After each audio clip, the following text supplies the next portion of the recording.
Please excuse me if I offend you, it is meant to.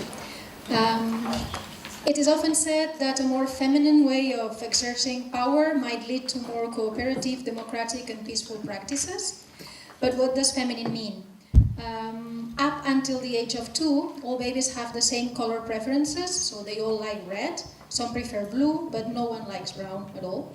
By the age of 4, boys have learned the phobia of pink, which will be soon followed by the despise of all things feminine, except for boobs. A lot of straight men like boobs. And all girls have learned to identify with pink, while still respecting blue as a nice color, if not their own. At the age of 6, boys and girls have the same kind of dreams as to what they want to be when they grow up. By the age of 12, girls and boys already know what is expected of them and what to expect from society, and their goals in life differ immensely. It is not that we don't want to be presidents anymore, it's just that we know we won't be. We have learned we have to take care of others and want to be mothers, nurses, teachers, assistants, above everything, wives. There's no worse name to call a woman my age than spinster. Well, you can call us dykes, but it's pretty much the same. No man in the picture, poor her. Even though we should know that living with a man means 1 additional hour of housework every day as compared to living on your own. So it's not such a great deal. Learned femininity has to do with submission, denial of self-agency, and the idea that others, children, partners, friends, and men in general, are always more important than ourselves. This might be why women interrupt less, listen more carefully, use more discourse modulators, like in my opinion, I think, maybe.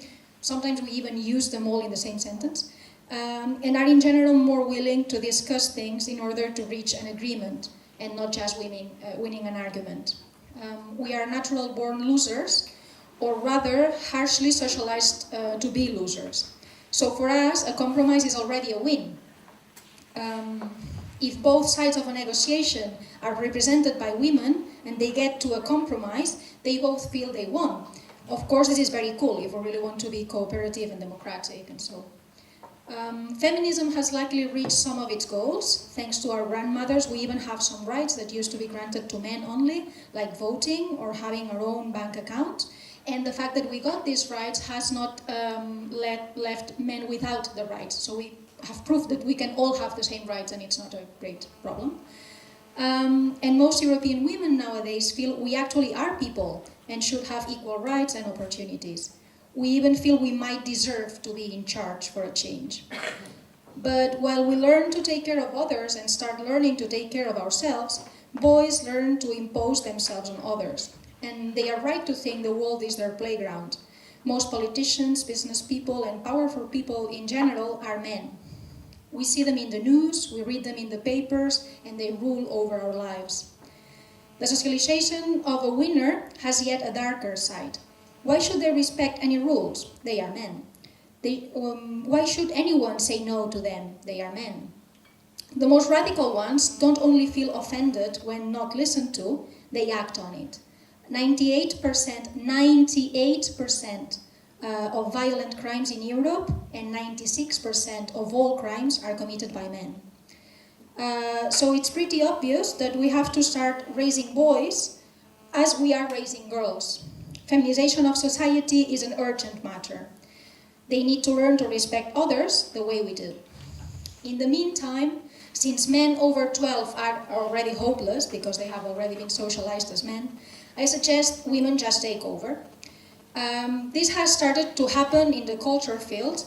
And why would that be? Well, I think because we know there's not a lot of money in the culture field. No one who matters thinks it's important. So they said, okay, yeah, women just go there. And for now has just the potential of power, if we understand power as the means to change people's lives for the better, but not real power, the way it is perceived by society. That's what we are going to talk about today. how culture is the best field to start our little experiment of taking over, and how we are going to make the world better by it.